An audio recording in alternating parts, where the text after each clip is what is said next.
Hey everyone, welcome back to Cult of Film. We are back with the lovely Monica Heidt of Spooky Tuesday. Hello, And hello. yes. Today we are reviewing really a true classic, a real masterpiece in my opinion, and obviously the grand mommy of all zombie films ever. Today we are reviewing 1968's Night of the Living Dead. Uh, this is uh, this is one of those movies, just to kind of give you a sense of where I'm coming from, that when I was a kid, this movie played a lot on local Chicago TV, like on in the evenings, like on the weekends. I would Mhm. get through like maybe the first 10 minutes of the scene, the opening scene in the cemetery, and then once that guy grabs Johnny, I was out. And I think I've watched this movie piecemeal, maybe over the years, but it wasn't until maybe 5 or 6 years ago that I really sat down and watched this movie with an open mind. I had dismissed this film as it's black and white, it's old, it can't possibly be that scary, it can't possibly be that good.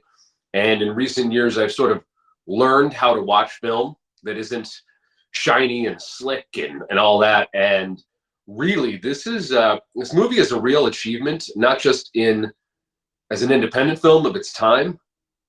It is, I think, one of the best examples of its genre, and I think it might be Romero's best film. But that's my 2 cents for now. What did you think, Monica? I know that you're brand new to this movie. Yeah. So I obviously have heard about it for a million years. Sure. As long as we've been talking about zombies, we've been talking about this movie. But similar, very similar. I tried to watch this movie, I think, at least once in the past calendar year and maybe another time before that. And same thing. I watched the beginning of this movie and I was like, it's not it for me. Because context for me, I'm not huge on zombies Sure. because I just think we were talking about this before preparing for this episode. It's been overdone a lot of the time. I was forced to watch like 10 episodes of The Walking Dead, and it wasn't for me. I know that people love that show, and so I'm not Sure. knocking it. It just wasn't for me.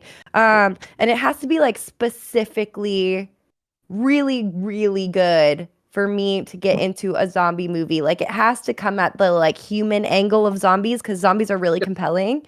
Right. But this movie I was like, okay, like similarly, it doesn't look that great. This isn't that scary, you know what I mean?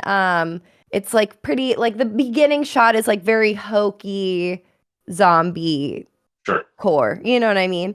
And so I was like, okay, we're gonna watch it. I mean, it's a classic. Everybody says Sure. it's so good, so I'm giving it an open mind. And I was just totally blown away by Right. the way that they come at it. It's just so I just love it. It's so human. That's the thing about Right. zombies is it really asks like questions people's humanity, you know what I mean? When they're faced with like humanity lost, they have to Right. see how they act as humans. And Right. this is like a masterclass in that, like I love Train to Busan. That's one Yes. of my favorites. That It's one really also that's another. There are real. You're absolutely right. There's zombies are like any genre. It's great if it's done well, and if it's not done well, it's just really hard to watch. But the Train to Busan, worst. Night of the Living Dead, one of my other favorites, I think the one that stands shoulder to shoulder with both Night of the Living Dead and Train to Busan is 28 Days Later from 2002. That's the next one on my Unreal. list. I love that movie. That one is so incredible. Um, and you can do fun, silly things with it. Like I watched Warm Bodies and that was fun, you know what I mean? But like Dawn of the it's like Dead. a yeah, that's super fun too. Like if they're doing something zombies plus, you know what I mean? That Shaun of the Dead zombies plus comedy. That was hilarious. Warm Bodies was zombies plus romance. It wasn't groundbreaking, but it was cute. It was fine. It was whatever. I think also for me, like something like World War Z isn't gonna do it for me because the No, scope is same. like too big. Yeah. Like Train to Busan, the scope is the train. You know what I mean? These five characters, you get to know them, and that really works for me because like that's the scariest part about zombies. It can be like the person that you love the most. Oh They yeah. get bit and then they're gone. Like they're a monster. I think you hit the nail on the head that zombie horror, in order to be done well, again, is not about the zombies. It's about the humans' reaction and what is revealed in their character. And I don't mean the character they're playing, but their moral character in Yes. that situation of everybody turning, the world coming to an end. How do you handle yourself? And that's where the Uh-huh. compelling drama comes from. And this movie, Totally. Night of the Living Dead, it's interesting. I was shocked when I really did my first completely focused watch through of this movie because, like you said in the beginning, that first zombie is probably a guy who recently died because he's not very decomposed. It's more, Yeah. there isn't a ton of horror there, but as you watch this movie go along, it just gets more and more intense. And by the time you get to the end, it's it's an absolute Ooh. slaughter. And the Yes. fact that they did that in the late 60s, that they got away with that in the late 60s, I mean, it gets, I can't think of any other movie made in that era that has that amount of blood in it towards the end. That amount of, like, it's a dark, grim ending. And, It is grim. Oof. and it's For so interesting many because reasons. for years I wrote it off. I'm like, oh no, that's what modern zombie movies do. That's what 28 Days Later does. It's what 28 Weeks Later does. It's what the Dawn of the Dead remake that Zack Snyder did, which is Mhm. fantastic. I'd put it up there with 28 Days Later. Oh, that's just what we do today. And then I'm sitting down and I'm finally watching this movie. I'm like, oh no, Romero did all of that first. It came from something. Yeah. Yeah. It's cool. It's really cool. Yeah, I mean, I can't believe I hadn't seen this one. I've seen Return of the Living Dead. I Um, just watched that and I was really excited for it because I saw Dan O'Bannon's name, uh-huh. who wrote Alien. And then I watched it. I'm like, oh, it just seemed like they were almost trying to write a comedy. Like I Oh, it was understand, a like it's comedy. It is a oh, comedy. That's why I like it. oh, okay. No, I see. I went For into the me. expectation that this is going to be more of like Romero's trilogy is Night of the Living Dead 68, Dawn of the Dead 78, and Day of the Dead 85. And when he gets to that end there, Day of the Dead, it's really bleak, heavy stuff. And then I'm like, oh, Return of the Living Dead. And I just tonally it wasn't what I was expecting. And I think that's why I didn't, you're going in expecting Yeah. heavy Well, drama and you get more of a a playful joke, approach to playful zombies. energy. So it just didn't, I was like, oh, okay. Because I'm thinking Dan O'Bannon, Alien. Yeah. I'm thinking Night of the Living Dead. I'm thinking Day of the Dead. And it Well, was it different. comes down to the writers. It's interesting. We did Return of the Living Dead on the pod on Spooky Tuesday last summer. And because I watched it and I was like, this is a hoot and a half. This is great. But it's interesting because like this movie is written by two writers, John A. Russo and George A. Romero. Whoa, they both have A middle names. Yes. There was some sort of skirmish. The details escape me right now, but there was a split and there was a split in like who had the rights to Right. continue this franchise after the success of Night of the Living Dead. Yes. And so basically like they like split it. So Okay. Romero did Dawn of the Dead, Day of the Dead, blah blah blah blah blah. Mhm. Of the Dead was his thing. And then Russo wrote movies that were Living Dead. So Return of the Living Dead. So they Okay.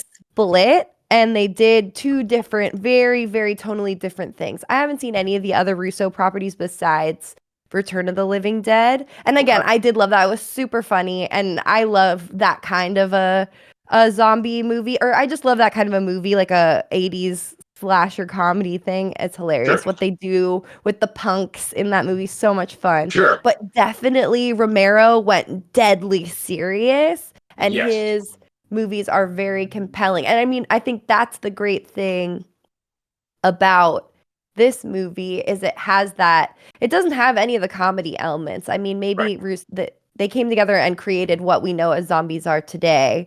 Right. Um, But like this is a very serious film, and it's funny to see how other iterations with half the crew created something hilarious, but this is like That's not really a an laughing important matter. point because Yeah. now now that you mentioned that, I'm like, oh, okay, that's why we have the Return of, it's either the Living Dead stuff or Return Living of the Dead's Living Dead Russo, properties. yeah. It's totally very different from the um, Night of or Day of or Dawn of. Yeah. I learned something about Night of the Living Dead in particular. There was a mix-up at the Copyright Office, the Patent Office, and Night of the Living Dead was placed into the public domain. Yes, that's So what it was. yeah, and that, I think that also is what kind of necessitated that branching off. That Romero went his way, That's what it was. Russo went his. But one of the things that has got my own juices as a writer sort of churning is, okay, this is public domain.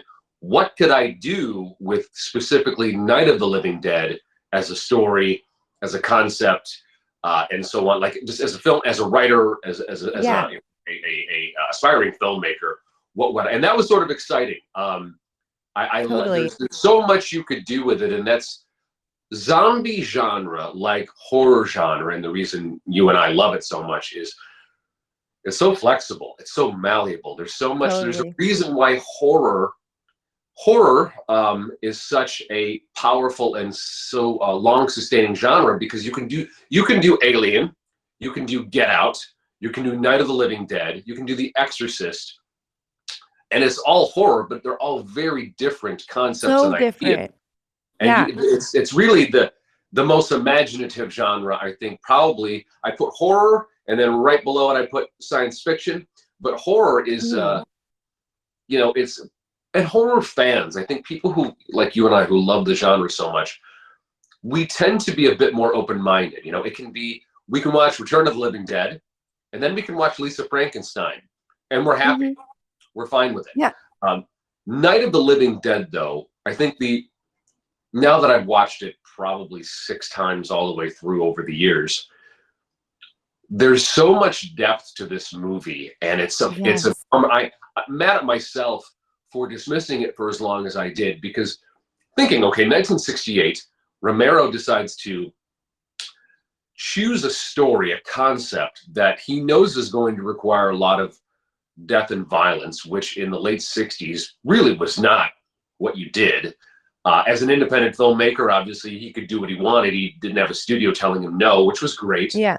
But then the foresight to make an African American the lead, really the lead protagonist in the film in the late 60s, the great Dwayne Jones, who in his own right, while he only had a handful of roles, the time he did have on camera, his two big ones were Night of the Living Dead and a classic vampire film, and a classic of black cinema called Ganja and Hess from Oh, 1973. I've heard of that so many It is times. I've still not uh, seen it. it is the Oh, only vampire film ever made, vampire story that I know of, that does not have its roots in the European vampire myth. It is a oh, completely cool.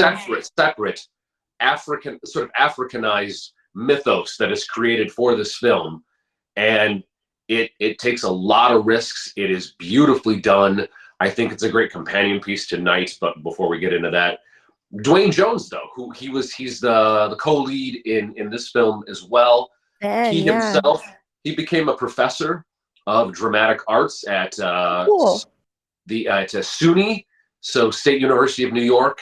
He became artistic director of several great academies of dramatic art in Manhattan. So the guy really was, and you can see from his performance that this guy has Yeah. a presence, a power, a sort of a command of his role. Oh, And you definitely. just didn't see that in the late 60s. I mean, you have an African American lead telling all these overly emotional white people, get your shit together or they're going to Yeah, kill us. seriously. Very He's a ahead of man with a plan. He's an yes. incredible leader in this, though I don't love how much he slaps people sometimes, but sometimes you gotta Yeah, slap no, someone. and that, yeah, product of its time in that respect. Yeah, Yeah. But I mean, yeah, I mean, the thing that was so cool about this is that like George Romero chose Dwayne Jones because he was the best man for the Yes. role. Yes. He auditioned actors. I think he was introduced to Dwayne through friend of a friend, and he Mhm. saw him and he's like, "That's Ben." Yep. And then he didn't write the role for a black man to No. play the role. Nope. And which is a good thing because he just got to be a man with a Right. plan who's A gonna man, a save leader, the everyone protagonist, the lead, and instead he of got that all role of because he the was the best. yeah, and instead of like stereotypes coming in because that was very common during the time. I mean, this is 1968. The Civil Rights Act was 1964. There's all this Right. everything is in turmoil right now. This is Right. a very hard time for civil rights in general. And Right. so he didn't rewrite anything. He was just like, "No, that's Ben. Dwayne is Right. Ben and that this is what Ben says." You know what I mean? And that is what it's horrible that that was groundbreaking Right. that Right. he just played it straight, you know, played Yep. this role as a man would play this role, Right. and race didn't have anything to do with it. But of course, the final product creates Right. something that is very moving in that Yep. way, even though Mhm. that wasn't necessarily Romero's intent, which is Right. goes back to the whole conversation about like art really like changes its meaning once it's released to the public. It's all in conversation with people's reactions to it. So I thought that was Right. a really cool and compelling part of this movie. Um, and he's just so good in the role. He really is. Yeah. No, I think it is a testament one to Dwayne's just his power as an actor, and Romero's just yeah, we're gonna audition everybody, and whoever's the best gets the role. Yeah, And we don't have to view this as oh he is the black guy in the situation with a bunch of white people. It says no, he is the leader. He's the guy who's taking charge. He's trying to save people, and yeah, and that's all there is to it. There's no message per se. It's just we're going to cast the best people for the job, and that was that. hmm And the end result is it's just a really solid film. It's so ahead of its time. In many ways, I would put Night up against a lot of because again, you and I have talked about how the zombie genre really has been beat to death since probably the early 2000s because you had 28 Days Later really resurrected zombies as a genre. totally, totally. Then you had the Walking Dead comic book pop up after that, I believe, and that was a massive success. And obviously, anything that's a massive success in comic book or graphic novel form, Hollywood's like, okay, this would make a compelling series. I hmm watched like the first 4 seasons of The Walking Dead, and I kind of I fell away from it thereafter. But yeah, it's been done a lot, and in some cases done very well. But it's like anything. I think that at some point you get a oversaturation of genres. Like there was an oversaturation of westerns by like the 60s and the 70s, and it kind of fell out of favor. We're sort of experiencing a little bit of superhero fatigue. I think we've experienced a lot of Definitely. zombie fatigue. And but then we get Train to Busan, and it's like, oh wow, that was great. Okay, yeah. So again, I think it comes down to how you do it. If you're writing a compelling drama, no matter what the genre is, if it's compelling, it's compelling. Even in an environment of saturation of a particular Yeah. genre. If it's good, it's good. It'll rise to the top, or fans will find it and share it. No, totally. I think whenever the movie what with horror in general, I think the reason that people are excited about horror and feel so connected to horror is because I mean some of the silly ones maybe not as much, but it's like it's a reminder of your humanity and your mortality and all of Yes, that. yes. And I think that zombies again can be so compelling in that way.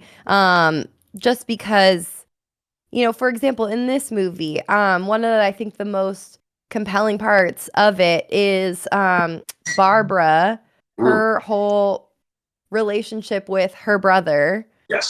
Johnny. I was dying during that part, by the way. Like her character did bother me, just because it's just hard to see like a female character who like, you know, who Yeah, just becomes kind of she's a little bit useless. inept at point. I think once we're And at the I don't house, her trauma seems is believable, but she seems a bit inept at times, right? she just becomes completely catatonic because of what she's seen, which honestly, I've never been in a zombie apocalypse, so I Right, can't judge her. I'm right. sure if I watched a man kill my brother in front of the grave of my father, I'd be deeply disturbed as well. Right. That was super upsetting, but like the fact there's all these different characters coming together and they all have this compelling element where like something about like something so human about them, like her love for her brother is Mhm. her demise. We have the couple in love, Right. that aspect of it, the family unit, the nuclear family in jeopardy. There's so many things that like people are like, your base things about being a human, the people that you love, and they're Right. all being ripped from you or turned against you. And he does that so well in this. Yes. Um and I also love, like, are you familiar with the term epistolary? Like an epistolary novel is, for example, Carrie is an epistolary novel. Let me make sure I'm saying it right. Epistolary. I'm definitely familiar with Carrie. That's the other Epistolary. Yeah. Okay. one. Yeah. Saying it right. So can you So, define it for us? yeah. Yeah. So, what it says here is like, relating to the writing of letters. I think that's like one way of looking at it. But like an epistolary novel is a novel similar to Carrie, where it has a story, but it also includes like newspaper and like interviews and that sort of thing, like in Mm, the novel. So it's like has like found like obviously fictional still, but like documentation that is within the book. So it's like sure. kind of like a whole research process. And that term came to mind while watching this movie. Obviously, it's a movie, so it's different. But Right. the use of the radio and the television broadcasts in this Yes. movie, I think also just make it all the more compelling. Like when the Yes. radio's just playing in the background as Ben is trying to like board up all of the windows and Barbara's sitting there catatonic or whatever, and you're just hearing like the radio host fumbling around being like, we don't know what's going on. Actually, no Right. one has any idea what's going on. And then they start to get it and they're like, yeah, so seems like people who are dead have big chunks bitten out of them.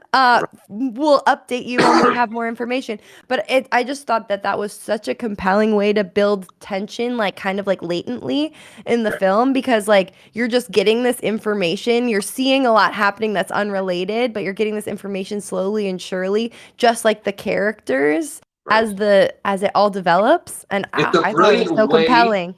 It's a brilliant way to reveal and sort of move the story along as the characters are trying to stumble around and figure out what's going on. You have the quote unquote authorities also Yeah. doing the same thing. It creates a gravity of, wow, okay, the government and the newspapers don't know what's going on either. And then we get these little bits and pieces of, okay, this seems to be what's going on. That's what's going on. It makes it also very real because you know that if something like that, in some type of national emergency, some really weird stuff going down, you'd probably check in with the news or whatever it Of is and see course. the authorities. What's the emergency broadcasting system doing? All of that. It grounds it in a reality that just makes it, like you said, way more compelling and so much more fun to watch because that's exactly what Totally. you would do in real life. No, yeah, and it's also a genius mechanism for a low budget film like this to Yeah. give you kind of a world scope, but without having to show that, because that would be so expensive to show anything outside of this house. Like you have to keep the set small to keep the budget small, I would Right. imagine. And so that was just a brilliant way, and I loved it. I don't know. It reminded me, back to what's it called? What was the radio broadcast where that it was a Oh, War radio of the play and Worlds. everything? War of the War of the Worlds. Worlds. No, Yeah. it's very similar to that. And I do wonder if they took inspiration from that, because War of the Worlds being, Oh, I'm sure. when it happened, people really thought we were being invaded. It Uh-huh. really had real power to it. And yeah, that's exactly what it reminded me of. I'm like, oh, that's a clever use of it, and placing it inside your story within a Yes. story. So, So genius. And like, I also just loved once the other players entered the game, the couple, what were their oh, and the names? family. Tom and Judy and Harry and Helen Cooper and their daughter Karen. Hmm. Um, when they came into play, that was such a great moment because it was so terrifying. It's like the second that Barbara's alone and there's people coming in. But they're humans. And you're Right. like, oh great, like a bigger team. This can only be good, but it Right. only was bad because of goddamn Harry Ah, being such a Scrooge. Hate Harry's such a him. jerk. What a He's jerk. such a jerk. Yeah. I mean, yeah, This it's no, it's and he's the guy. That guy was so that actor who played Harry. He's so compelling. That could have been phoned in. Like, and you really believe he's this curmudgeon dick. And that it's Yeah, like, okay, if there's a weak link, like he's accusing everyone else of not having a plan, of being stupid, not making the right decisions. When it's like, dude, you're totally being run by your emotions. You're the weak link here. he doesn't do a single fucking thing. He No. doesn't do a single thing. The only thing he does is throw the Molotov cocktails, and that was not his idea. And guess who Right. made the Molotov cocktails? It was Judy. Yeah. Well, Tom helped too, but Right. like he literally doesn't do anything except for run his mouth. And Yeah. I And loved get in on the the sec way. and get in the way. And even his wife is like, she has so many great lines too. She's like, just because like she says something to the effect of like, just because our marriage is dying doesn't mean that dying together is gonna fix it or something like that. That's like totally Well, botched, but again, like it's clear that their relationship is on the outs too. that level of depth, like I'm thinking of how many really bad zombie movies there are out there that don't give you that level of sort of micro view of a relationship. We don't need to know. They didn't have to say anything about their marriage. We didn't necessarily need to see the young couple in love, the hope for the future. We didn't, the child, all of these things. You could have just had these people arguing and bickering in a house, waiting for the zombies to come and wipe them out. But there's that, again, that brilliant layer by someone who's a good writer and a great director of really grounding all of these people as humans. It's, oh, okay. Yeah. Yeah, I've had relationship problems before. Oh, I've been concerned about girlfriend, boyfriend, my child. So again, all those little bits and pieces, along with the occasional radio broadcast, just grounds it in a way that makes it feel so real. Takes away that conception I think people have about this movie of it being hokey because it's old and because it's in black and white. Yeah. You completely forget that it's a black and white movie. You're just sucked into these people's lives and the situation that they're dealing with. No, I totally agree. And back to what you're saying about like the human element and that writing, like that's what makes it so good because that's what some of these movies fail at. They have actors maybe that aren't so incredible and they Right. have writing that doesn't go so deep in such a short period of time. Like that scene between Judy and Tom, like Mm. it's so brief, but like when he's like, you always have that smile for me, even though that's like annoying, like smile for me, honey thing, whatever. Yeah. But like in that moment, it felt so earnest and like Right. their love felt so sweet and pure that like later on when they explode, it was heart-wrenching. Like Right. that makes you care about these people who are just getting picked off one by one. Like sometimes in slashers, you don't people just die. This Yeah. isn't a slasher, but you know what I mean. Like Right. people just die and that's the fun of it or whatever. But like this one is like, "Oh, I made you care about them." And now Yes. they just died in the most horrific way. You know what I mean? And It's and just so it makes this it's a more satisfying watch when, as opposed to, Friday the 13th part 5, where you're introduced to a whole bunch of characters that really aren't characters. They're just there to yeah, get knocked up one by one. You don't really care who they exactly. are. And then in Night of the Living Dead, right, you care about this young couple. You understand, oh well, this married couple is kind of on the outs. It's the pressures there. Again, you always had that smile for me. Does he know that he might? It's sort of like, oh shit, that love is real, and this guy realizes he might not make it, and He might not come back. it's harder. Oh, it's so sad. Honestly, that part really got to me. Also, I think it's because I told the girls that I wouldn't say this on this episode, but I'm gonna say it.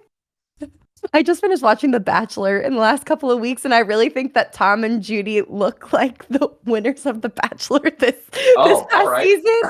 I have pictures, and it's mostly my NyQuil addled brain, but I was just like, oh, young love gone so soon. Wow.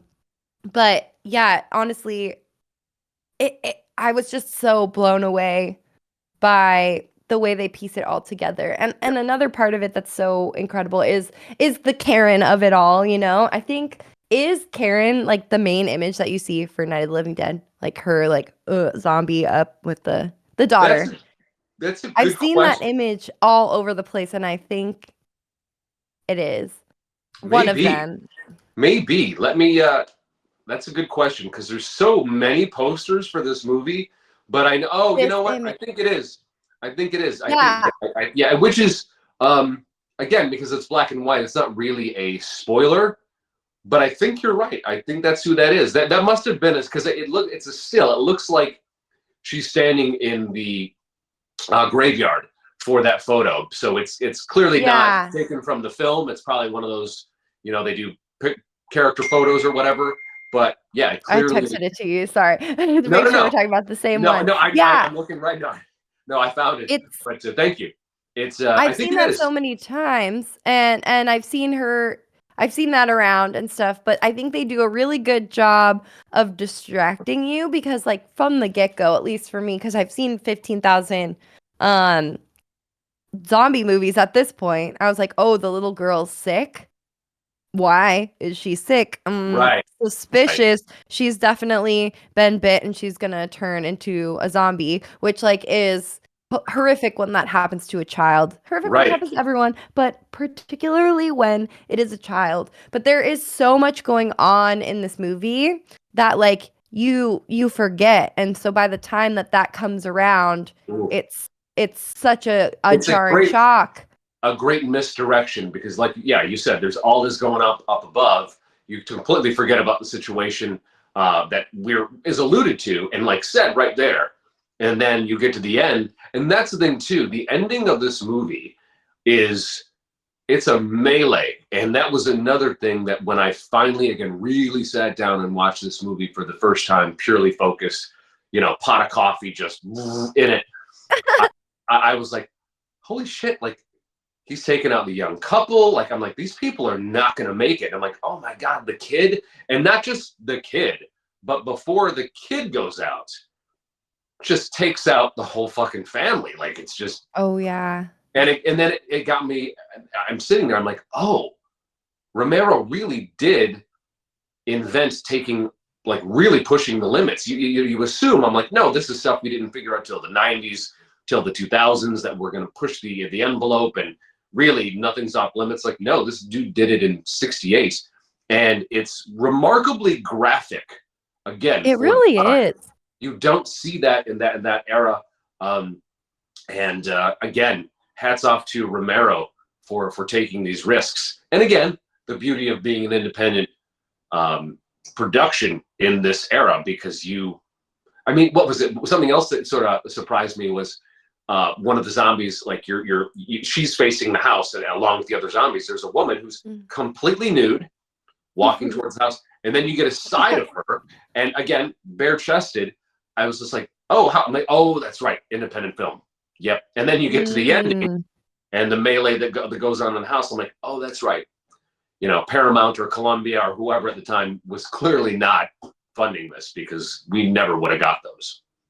No, it was funny. I was reading this article about this film, and obviously this was a huge hit, and so Romero got a bunch of money, and studio offers and all this stuff. And there's a quote from him, and he's like, okay, like if I want to do a book through or do a movie through a studio, I'd be like, I'd read a paperback book that I like. I'd ask them to buy it. And so we could start making the movie. And then from second one, their hands are in the pot. They're being like, we tested with these audiences, and these audiences think that this ending would be better, and this one would be better, and you should change this and that. He's like, I don't want that. So he like still put most of his movies out through his own production companies, even later on in his career, just because he like did not want that studio interference, Right. because he wanted it to be as sick nasty as he wanted it to be, which Right. like he should be able to do that. Right. And I also just think with the small budget, like they use chocolate syrup for the blood in this. Like it's black and white, so that works perfectly. Yeah. They got a free donations of meat from the local butcher, and that's what all of the body part stuff is. Yes. Like, and it's so compelling. Like I think they do a good job of not showing the zombies too much too, Yes. because something that I love incredible creature design, but I love not seeing it enough to pick it apart because no matter what, like there's going to be dissonance from the audience. Like, is that good enough? Is that scary enough? Blah, blah, blah, blah, blah. Because everyone has different ideas of what is terrifying to them, and Sure. keeping that distance, from these zombies so you can't like go in and be like, oh, it looks weird, that makeup's weird, that sort of thing is really smart. But when Yeah. they do show them just covered in viscera, Yeah. chomping on recently barbecued Judy and Tom, Yeah. the barbecue line later was brutal, but so accurate. I Yeah. was like, oh, they love And their meat that's cooked. again, it's expert filmmaking in the restraints that he showed, because I think that was something that, like, his follow-up 10 years later with, and again, I really try not to criticize. I really just like to speak to what I love about movies. But I feel like of Romero's trilogy, Night, Dawn, and Day, there's parts of Dawn that, first of all, their skin is blue. That took me out immediately. And Mm, there's too much. We see too, like you just said, I'm seeing too much of the zombies. The kills are great. I feel like the very tight editing, the restraint of showing zombies that makes Night of the Living Dead so perfect, yeah. seems to be lacking a bit by the time we get to Dawn of the Dead, and I think comes back with Day of the Dead. Day of the Dead, again, by that point, they've really mastered practical effects, and it is a lot gorier. But I need feel to like, finish Day of the Dead. yeah, it's sort of the again, just my opinion, but for the trilogy, It's a just dip. blowing the doors off with the first one, I feel it dips with Dawn and comes back with Dead a bit. Uh, yeah, and I that's what liked Dawn, but it's so long also. it's. So that Well, like that's that the harkens back to what you're saying here. Like it was more spread out in all and ways. I wonder, this is something, because it was co-produced by Dario Argento, the great Dario Argento of Oh, I didn't know Suspiria, that. Bird with the Crystal Plumage, Deep Red, Inferno. Um, Love and Dario. he's very good at that very set piecey approach to horror, it being hyper vigilant. At least in his early career, he was very good at doing that, and we accepted that, and we accept that within a lot of Italian horror, and that's fine. And I do kind of wonder if that wasn't a lot of the exhibition, over exhibition of the zombies in Dawn wasn't the result of maybe collaborating with Argento, because he's so Hmm. set piecey, very exhibition driven of his pieces of what he shows. And I just don't think that it worked as much in Dawn. There's three versions, I believe, floating around YouTube, and they're all so very long. I really do wonder if they went back and edited it a bit more tightly and more succinctly, if it would hit harder. Like, there's entire sequences in Dawn where it's just all of it's just okay. It's like we've seen these people walking. You've established that there's people outside that are zombies. You've established that there's people walking around. We need to get back to the cast and the people, and they're talking about their lives or what lives they're never going to have. I think Hmm. it lost its way. Everything that really, really worked in Night sort of gets muddled in Dawn and then comes back in Day. Damn, I started day, but I started it too late in the night and I got sleepy eepy and I Yeah, fell asleep within the first not like not the 10 not the one to minutes. fall asleep to because it's I horrible. know. Yeah, I know. I Adam was awake and he was like, "This slaps, wake up." And I was like, ah, "Let's watch it tomorrow." And then it didn't happen. So I'll you have know to what go I back love? and watch that one for sure. The version of Day of the Dead that is on Tubi. We praise Tubi on my channel. Tubi. I think I watch more Tubi and Shutter probably than any other Why do streamer. they have like the different cuts? This is not the first time I've heard of Tubi having like the better cut of a movie. Well, because I know at least with Dawn of the Dead, there's like the theatrical cut. There's the can cut that was shown at Cannes Ooh, that doesn't have the same soundtrack. It has a different soundtrack. I prefer interesting. the theatrical soundtrack that's a little more synthy. I love 70s horror synth. It's just it's just the best. So it's soundtrack differences, I think, with Dawn. With Day Hmm. of the Dead, what really, really endeared me to it, again, first time ever really watching it was on Tubi, is the version on Tubi is a VHS rip because when it starts, it's literally back in the day. Remember when you would see like the graphics SP for short play? It would be a blue screen. Yeah, yeah, You see yeah. the timer, and then boom, and then it starts the movie. It's the quality of picture is literally what we rented from Blockbuster as kids back when VHS rentals were still a thing, and that Huh. actually made it more enjoyable.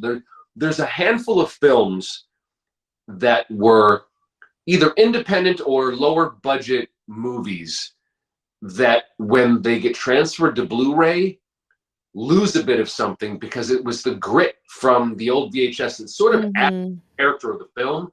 And some of these movies become so crystal clear that it's like, oh wow, I can see the makeup there. Oh, that's not connecting on his neck. You know what I mean? Whereas watching, and again, I haven't watched the Blu-ray of Day of the Dead.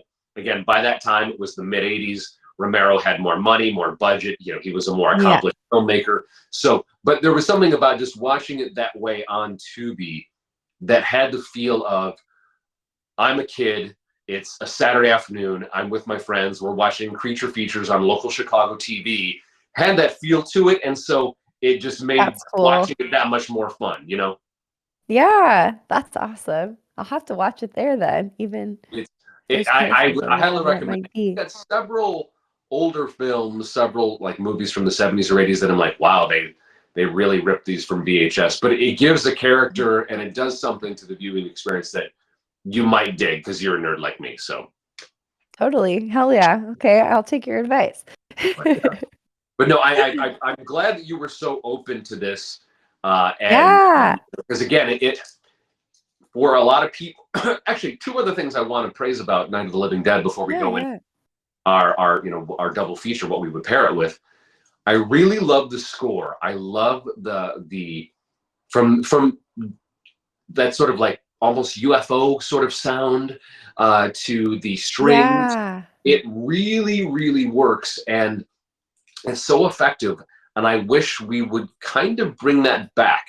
The score of this movie, if you took it out, would really well. Here's the thing: the score is really great. Like it will punctuate an action, and then there's portions of this movie where it's like that low level electrical hum and that I thumping of like noticed the that. zombies walking. It's just a very really brilliant use of score of sound design that Hmm.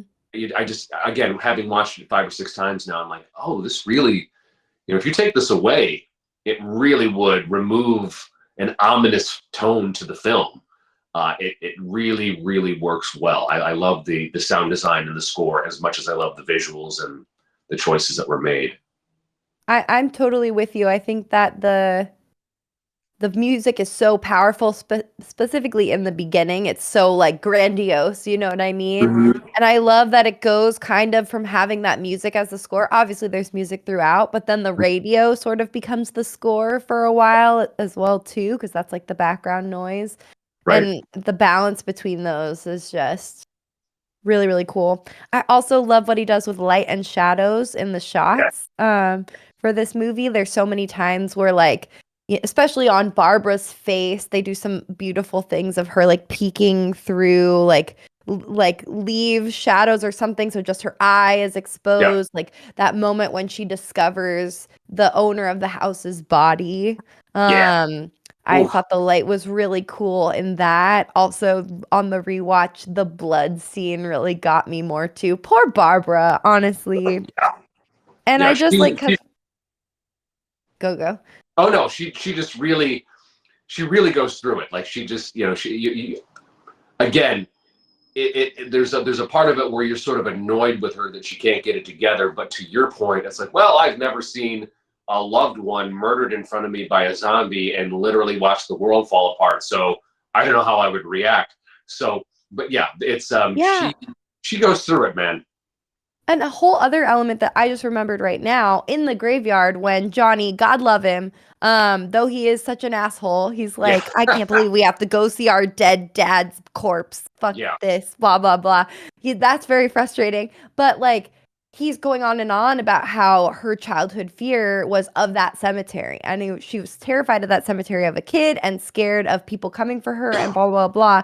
And then her literal nightmare becomes reality. oh, So that's gotta be like the scariest thing ever. Like right, he's joking around like that guy's gonna come get you. Ha ha ha, you idiot. And then literally he does. Like yeah, literally that's a zombie. Like she must be so confused. Like is this reality? How can this be reality? It's so similar to my nightmares as a kid. Like I didn't right, even think about that element. So give her dues. But yeah, I everybody's always like, oh, the like 1950s name, Johnny, oh Johnny. Like I hear people joking around and doing that whenever they're mocking that voice. And she sure, literally does that for her whole monologue. And it was just transcendent. I was just like, wow, I'm here and Johnny is here. She's saying Johnny in that special way. I right. thought that that was um one point of levity for me, though it was not supposed to be funny. Well, yeah, well, I do. I got to give it to the actress. I'm trying to remember her name here. Let me pull it up. Cast something O'Day, Judith O'Day. Again, Mhm. for as much as I think you could criticize her or her character, it is believable. You do Yeah, know people who are a bit, there are people out there that are just way more sensitive. People that, you don't know how you're going to behave or react to a situation until you're in it sometimes. I've seen people that I totally. thought were absolute brick walls of people, and then they get news or something happens and it really does shake them to their core. And you're Totally. right, she's not she's putting on a brave face. She's going to the Mhm. cemetery. They're doing what they have to do for their mom, for their deceased father, and she says, "Can we just do this? Can we just get it done?" And Johnny's, kind of being an immature dick. And again, I kind of love Johnny. I kind of want to do something with those two characters from this movie. Uh-huh. Something. But you're right. I had never really thought about the fact that her her worst fear comes to life in front of her, and she just keeps getting pummeled by it through the whole movie. And so, yeah, you become a bit more sympathetic to her plight. Yes. And it's sick. It's sick of Romero and Russo to make Johnny be the zombie that comes back and gets Oh, her. brilliant. It's Brilliant. so brilliant. It's It's like, is closing that there a loop, part of his humanity left that led him to her? Like, right? what is that? There's no answers. I don't need answers, but it's just really interesting and It's fun to so think about. So horrific. did he? Well, it was funny because there's the guy that turned him at the beginning. Yeah, he's there They got in that too. fight is there, and then fucking Johnny shows up, and we're like, wow, okay. And so that vulnerability loop for um for Barbara is closed, and it closes on such a tragic note. But yeah, it's like Yeah. what drew him there? Is it the remnants of his humanity, his feeling guilty for not having taken her seriously? But it's all too late, and it just also it's just this beautiful tragedy that they wove into it. Agreed. Yeah. Oh, it's Well, so let's move on. good. No, it is, and I was so glad that you were down for this because, like, this is Yeah. still one of two ways. But I'm like, I know she's a smart, you know, tasteful lady. She knows good stuff. She'll appreciate it. Oh, thank you. Keep it No, you coming. I'm really kidding. I'm kidding. no, seriously, like no, you found insights in the last one we did, Stranger by the Lake, that again I had watched that movie Loved that. times, and on your first view, I'm Loved like, that. oh, Jesus, I'm like, she's a real critic. Um, Oh my God, but thanks. no, you're quite good, and I guess that leads us to our final portion of the show. That okay, you and I are programming for the Vista Theater. We're programming for Criterion Channel, and they say, okay, you guys got to come up with some double features along with Night of the Living Dead. What would you choose? What are some good? What would be the chocolate to this peanut butter in the double feature for Night of Ooh, the Living Dead for you? that's so hard. That's so hard. I Are know we what doing I a would. zombie double feature? I mean, it could be. I mean, there's several things you could do. Like for example, I would do Night of the Living Dead '68, and then I'd take the thread of Dwayne Jones. I'd make it a Dwayne Jones double feature. I'd do Night of the Living Dead '68, Ganja and Hess 1973, and make it the Dwayne Jones double feature. You could That go would be that way. amazing. You could also, I think, if you again, and this is obviously what the Romero, lovers would probably do. You could do night and dawn. You could do night and day. The other Living Dead films. And then there's one I other. Sorry, go ahead. Oh no, I think it would be fun to just for like from a levity standpoint to do this movie and then do Return of the Living Dead and like Sure. see how completely different they are. Oh yeah. And also like definitely do night first. Obviously chronologically that's how it would Sure. work, but then like Sure. having the levity at the end before you go to bedtime. Um could be good too to keep those Right. nightmares away, keep those nightmares at bay. That's a great one, and it's the two flavors of the approach to this franchise too. You've got the Romero flavor, you've got the Russo flavor. It's a good contrast, I think. Um, Mhm. there's only one other pairing I would really have for this. So I do again the Dwayne Jones double feature, Night of the Living Dead, Ganja and Hess. You could do the Romero thing, Night of the Living Dead, Dawn of the Dead, Night of the Living Dead, Day of the Dead.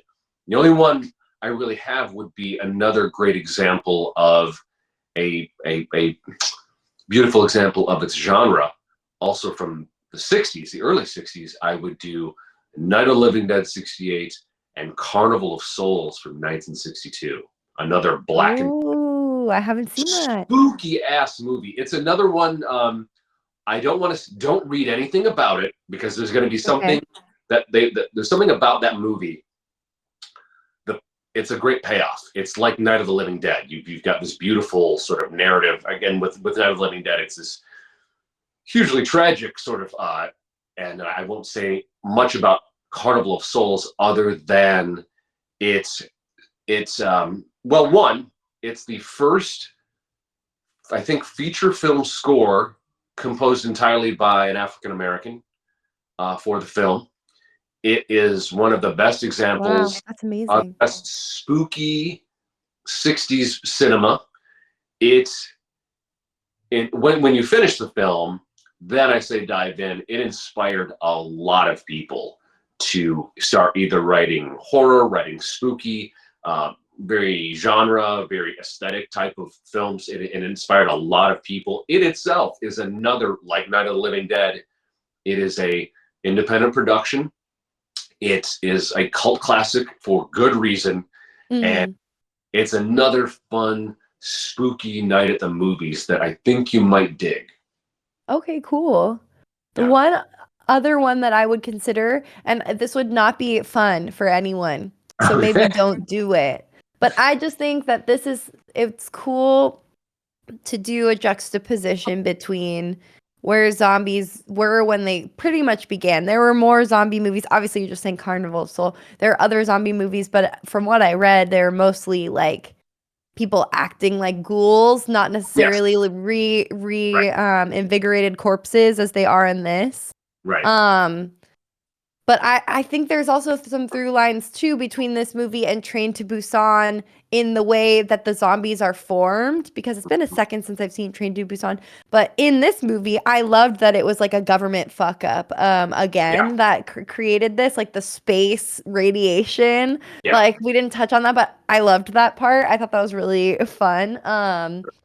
I love that it's got this like otherworldly alien element because your girl loves aliens. But it would be a horrible night and you'd cry at the end. But watching this first and then watching Train to Busan, because I feel like they both nail that human element so well. And they right. also do the same thing with they bring in the like epistolary notes, like where there's stuff that there's like radio or TV broadcasts that you see in Train to Busan, a little bit harder for an American audience to understand because it is not in English. And so I wasn't like gleaning what was on the screen at first. I had to look it up afterwards. But Right. those two both like really have great characters that Yes. he become more human, become less human throughout, not the zombie characters, like the human No. characters. Right. So I feel Right. like that could be cool just to do like a to see where we've come. You know what I mean? Even though Train to Busan is a little older at this point. I wouldn't say there's a movie that with zombies in the last couple of years that has done it for me in the same way Right. I that would Train agree. I did. would agree. Again, the truly great examples of zombie genre done well. I think it's for me it's a handful. It's Night of the Living Dead '68. It is 28 Days Later 2002. It's 2004's Dawn of the Dead remake, but that I Zack need to Snyder. see that too. And yeah, no, I think you'll really. It's again very well done. And then Train to Busan. Those are sort of like the top, the big four. The other ones that we've mentioned are all worth watching, but Yeah, in terms of just true pinnacle examples seriously. of genre. And yeah, Train to Busan. Yeah, Oh, I that think was 2016, Train to Busan. That's not that long ago. It is no, 8 years ago, but no. But it really, really powerful, really good. And because it's a Korean drama, it's going to rip your heart out. So yeah, maybe watch those two in the middle of the day, follow it with a comedy, and then go out for the night. So yeah, yeah, yeah. Give yourself a little break, no, or no, watch them within a week of each other so you can see the no. see the comparisons and not want to die at the end of it. Right. But those are no, that's a really, I think that's a great pairing because, like you said, you see where we really, really started with the genre really became its thing. And the most best recent example, which would be, Train to Busan. Excellent. Yeah, Excellent. yeah. Well, lady, thank you for coming back. Thank you for being Of open to watching course. the movie. Thank you for your brilliant and fun insight on all Thank this. you. No, it's always fun having Awesome. you on. Thank you so much. And yeah, can I tell your listeners where to find the I was going to say, please, we need to support Monica and her incredible talents and abilities. So Oh, please, where thank can you. people find you? So you can find me at Monica Heidt on social media. So MonicAHeidt. And then Spooky Tuesday, you can find at spooky_Tuesday. And we've gone through a makeover since the last time I was on the pod. Yes. So we look a little bit different, but I would say sexier. Oh, sure. And so yeah, check us out. We've done a ton of zombie movies if you're into that kind of thing. But we do the whole spectrum. We just did Jurassic Park as a horror movie, so we go Wow. All right. crazy. Yeah. No, Um, that's interesting. Yeah. I yeah, definitely have people were horror putting elements up a too. fight on that, but like the way it made me feel as a child in the 90s, it's a Oh yeah. horror movie. Oh yeah. No. Um, Yeah, for sure. but yeah, check us out. And we also do YouTube video episodes as well. So you can find us on YouTube if you look up Spooky Tuesday, a horror Yeah. movie Find podcast. Monica, find Spooky Tuesday, like, subscribe, share, love, all of that stuff for sure. But Awesome. thanks for coming back, Monica. We'll Of do this again. course, this is always so fun. Oh, it is. And we're going to do this again real soon. We'll find another thing to chomp about. But everyone, thank you for watching. Please like, subscribe, share, comment below what you would like to see us review. What should we bring back Monica for? Let us know. We're open to it. Yeah. And thank you all for watching. And we'll see you next time. See ya.